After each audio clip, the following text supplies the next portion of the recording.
Welcome to the Dental Team Podcast. I'm your host, Kira Dent, and I have this crazy idea that maybe I could combine a doctor and a team member's perspective because let's face it, dentistry can be a challenging profession with those two perspectives. I've been a dental assistant, treatment coordinator, scheduler, biller, office manager, regional manager, practice owner, and I have a team of traveling consultants where we have traveled to over 165 different offices coaching teams. Yep, we don't just understand you, we are you. Our mission is to positively impact the world of dental, and I believe that this podcast is the greatest way I can help elevate teams, grow VIP experiences, reduce stress, and create A-teams. Welcome to the Dental Team Podcast. Hello, Dental Team listeners. This is Kira, and you guys, I'm so excited for Consultant Takeover. Guys, that was me attempting to sing into this microphone for you, and I hope you loved it. Today, Consultant Takeover, grab your pens, grab your notebooks, bringing in the heat today. And as always, thanks for listening, and I'll catch you next time on the Dental Team Podcast. Dana, we're back at it again, and you just fill my soul. My heart and soul is with you constantly, and I love podcasting with you. I love chatting with you. I love hearing about your life, and you guys, I don't know, maybe I don't. I feel like I talk about your life more than anybody else does, but you just make me so happy, and your just anomalies that come into your life just make me so happy, you guys. I am literally still trying not to laugh because Dana's got a woodpecker that is pecking outside her window. Dana lives in Southern Arizona, you guys, and we were just talking. I grew up in Southern Arizona, and it is like I love how you said it. You have Arizona, and then you have where you live. You have Southern Arizona, and they're two very different places. And you make me miss it so much. So thank you for being here with me. I love when we get these sessions. How, aside from the woodpecker, how is life down there today? Life is going really well. This is kind of like the turbulent time in Southern Arizona. Lots of storms, lots of wind, lots of extra rain that we never get throughout the rest of the year. But it's also a fun time, right? Like the storms are beautiful. And as long as I keep power, I'm good. So true. Oh my gosh. Power and internet. I swear.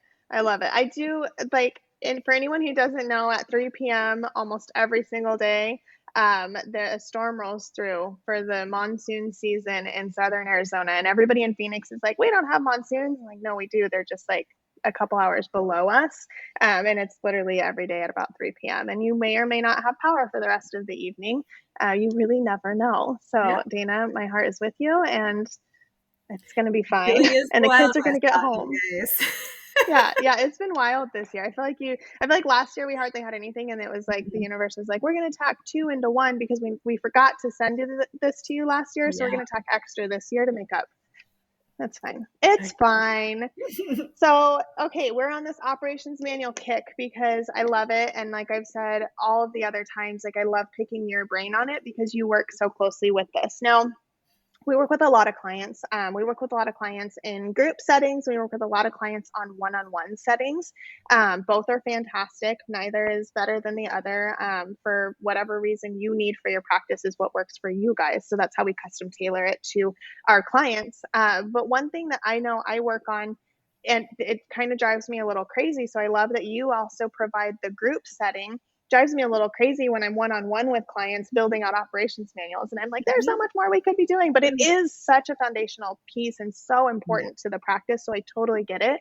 But then you come in, Dana, and not only are you working one-on-one with your clients, but then you come in as a group setting and you do a lot of operations manual pieces for the operations manual course and things that you provide to our clients. So that's been sincerely helpful and beneficial. And I have to tell you, like from the bottom of my heart, it's been really helpful that our clients have that, because then, because you have clients going through both, we can work on other things that make me feel like I'm accomplishing a little bit more. So with that said, we're building them out, and you do these like once or twice a year for our clients. And so we're building them out with our clients. But then the age-old question, right, is how often do we update them? Because I think that the business mindset, the like ideal model is like, I'm going to build this operations manual and then I'm set for life. Nothing's ever going to go wrong. We have systems to fall back on.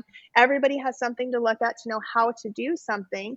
But what is the reality there? Like, is that realistic? One, And since I know it's not, Yeah. what should we be doing with that information? Yeah. Like, what do you suggest to your clients? I love that you said that. So we'll do this group coaching and we'll get done. And it's like, we celebrate, right? Because it is a big thing to accomplish for a practice. Yeah. It takes the whole team, right? It's this huge thing that you build together.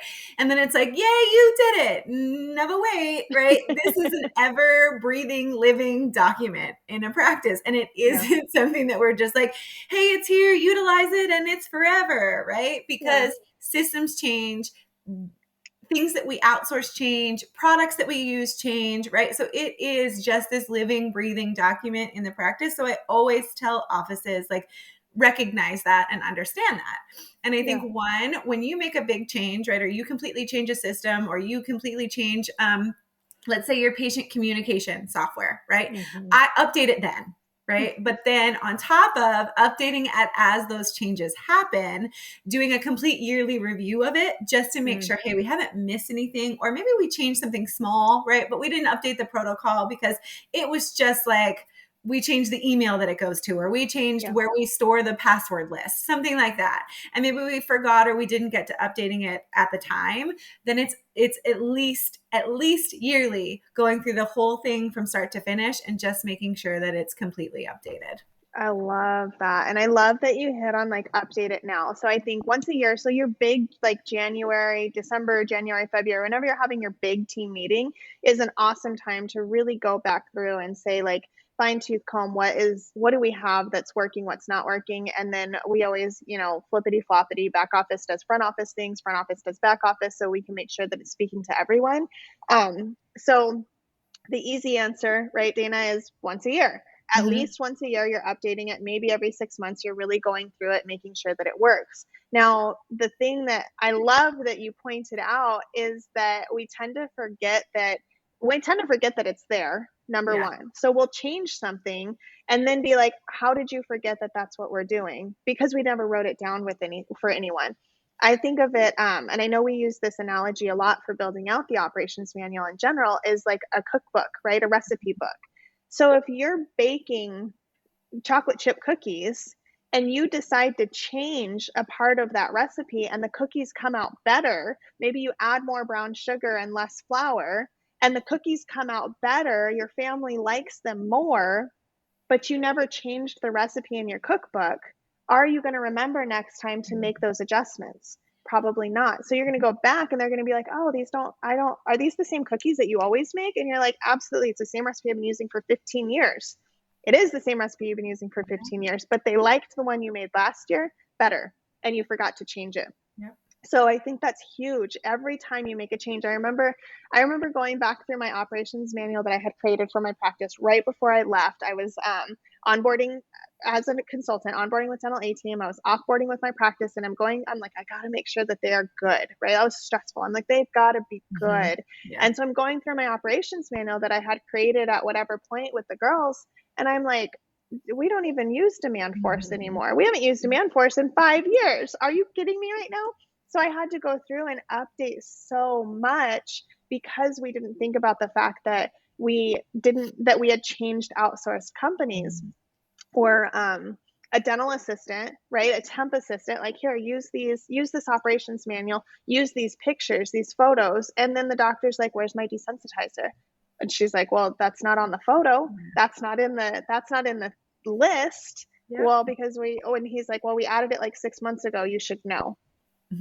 It's not on there. So I think that's huge. So answering that question is easy. It's simple and it's hard because it's like once a year, but then always. And I think really, right, the goal of it is to utilize it, right? And we can't utilize it if the things that we have in there are outdated. We can't expect Becky to cross-train on billing when all of our billing processes are outdated in our operations manual. There's nothing for her to follow. Or when your office manager decides to go on a vacation, right, and somebody else has to review time cards, or somebody else has to do the thing. They can't do the thing if it isn't updated. And so some of those little tweaks, we can work on annually, but when we're making big changes, right, it's really important to get those documented, because again, like, putting in all this work to create this operations manual is to use it.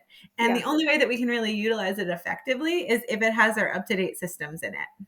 Yeah, I love that you said that. I love that. It is the point of it is to use it, not for it to just sit there. And I'm thinking like hiring and onboarding, that's a huge thing right now. And everyone, like, I feel like the top two things that we get from people onboarding as clients with Dental A Team are I need systems and I need onboarding. Well, Yep. guess what? Those are one and the same, and they're Yep. found in the same book. So you have systems, you just need to write them down and refine them, and you have onboarding, you just need to make sure that your systems are clearly documented. That's your onboarding. Yeah. So I'm thinking, like you said, like the billing, right? Onboarding a new biller is really stressful because you don't know. One, you don't know if they know what they need to know in order to do it. And two, they don't know your practice. And you don't know if the person ahead of them was even doing it right. It's a scary Mhm. world right there. So honestly, those things not being updated can be super confusing for someone onboarding. And then it can be really stressful and daunting for you and your team to be onboarding a new biller or TC or whatever. I know every treatment coordinator has their own way of doing things. And I Mhm. know in my practice, it was very specific how I wanted your notes, how I wanted to know the follow up was going, right? We work on the 222 follow up method with our clients 2 days, 2 weeks, 2 months. And if you're not writing that down and having that as a system in your operations manual, it's going to get lost. Those things are going to get forgotten and eventually they're not going to be completed. So update it constantly. I love that you called it a living, breathing document and it's just always there. Now, Dana, with that, so we're updating at least once a year, if not twice, and then just as often as things change. Where are you having clients store these documents? Because I think everybody's like, I want to print it and I want this beautiful, right? Which ours is like 650 pages, you guys. It's heavy. It's a lot of paper. It was expensive Mhm. to print. So, like, Mhm. where are you telling them to keep this? Ideally, right, I'd like to see you keep it because we do want to update it and we do really want to utilize it. I'd love to see offices keep it on a shared folder that everybody has access Yeah. to on their computer, right? And then you break it up into your sections. You've got your front office, your back office. Within that, you can have your assistants, your hygiene, your treatment coordinator, your billing coordinator to make it really easy for specific team members to find what they're looking for. But I think put Mm-hmm. it on a shared drive. You can limit who has access to edit it, right? Okay. Yeah. So that really it's only the OM or the doctor or leads or leadership team that can get in there and edit it, but that everybody Mm-hmm. can view it and it's stored in one location, everybody's pieces. I love it. I love it. And there's also, so you're talking about when we have a server and we've got that Mhm. shared drive on the server, and then that shared drive can go to all of the computers within the practice. You can do that also if you've got a laptop that you can connect into the server Mhm. remotely. So then if you're trying to work on it remotely, you've just got to be able to get that on there remotely. And then also Google Drive Mhm. and OneDrive.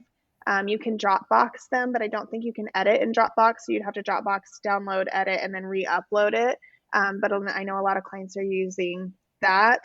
And I think too within I know within OneDrive, and I'm pretty sure within even Google Drive with Google Documents, you can still protect them so that not everyone can edit because you would just change the shared settings. So Mhm. sometimes the shared settings will say viewer, sometimes it'll say editor or what have you, and then you can change it if say maybe you're a lead and you're like, well, I've got my hygiene team working on these protocols. We'll change it to editor and then you can change it back to viewer later within those parameters. So I love that. I love that. Okay, is there anything else? So I've got put it on a shared drive, update annually, and update immediately when things are changing. Is there anything else you feel like actionable items we need to cover on just updating the operations manual? The only other thing I can think of is when you add a new position, right? If you're going to Mm, add a new position to practice, say you're going to do an in-house lab or you're going to bring in a sterile tech, just make sure you're creating all the pieces that you have for your other positions.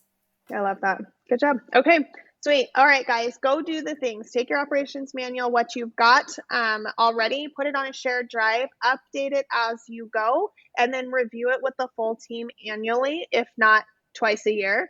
And then every time you add a new position, I love that. Try to have that created also, guys, prior to that position coming on. If you can't, or if you're struggling to create the position like a sterile tech or a hygiene assistant, you can ask that person then, like as we're onboarding and training, to write things down and help you build that out. But if you can have it ahead of time, that'd be fantastic. So go do the things, you guys. Go create this. Go put it on a shared drive or folder or something where everybody can get to it, and schedule a date to update these. Schedule a date for next year to update these operations manuals. So go do the things. Dana, thank you so much for helping me out with this today. I love picking your brain for the operations manual things, and so many other things too, but these things just come so naturally to you at this point. You're like dreaming about operations manuals. So thank you. I appreciate it. Guys, if you need help, if you're like, you know what, like, I don't know how to build this out, I need this templated version, Dental team, help me, please reach out. We are here for this, you guys. And we truly have been building these for years. And they're really simple for us, but they're not a simple task. And we understand that, and we realize that. It can be very daunting. So if you do feel like, you know what, this is just too much, I'm not sure how to break this down and get my team on board to help, reach out to us. We're more than happy to help. hello@thedentalateam.com. And then as always, you guys, let us know what you think. Drop us a 5-star review below. Let us know how you enjoyed this. Let us know when you are scheduling to update your operations manual, and we'll catch you next time. Thanks, guys. And that wraps it up for another episode of the Dental Team podcast. Thank you so much for listening, and we'll talk to you next time.